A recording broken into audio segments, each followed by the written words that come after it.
তো গাইস সবার আগে ভিডিওটি দেখো, তারপরে এই ভিডিওর ফানি কমেন্ট পড়বো। লেটস গো।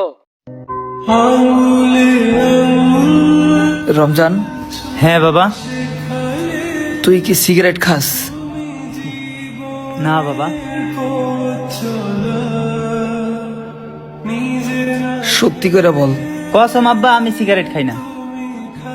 আরে বল বল, বাপ মা তো বন্ধুর মতোই, আমি তোরে কিচ্ছু বলবো না। এই যে মাথা শুয়ে কইতাছি, আমি সিগারেট খাই না। বুঝছো মিম, আমাদের ছেলে আমাদের বন্ধু মনে করে না। আরে তোর বাপ তো বললই তোরে কিছু কইব না, খাইলে কয়া দে না। বাবা এত করে আমার লগে বন্ধুত্ব করতে চাইতেছে, যা সত্যিটা বললেই দিই, না বললে পরে আবার বাবা কষ্ট পাইবে।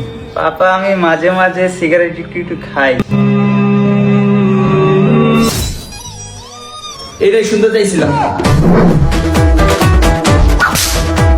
ও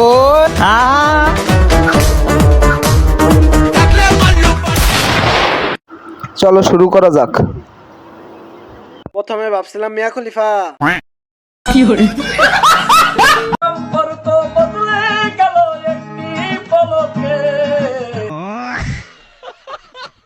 কতটা ইমোশনাল হয়ে ভিডিওটা দেখলাম, কিন্তু শেষের জন্য মোটে উপস্থিত ছিলাম না।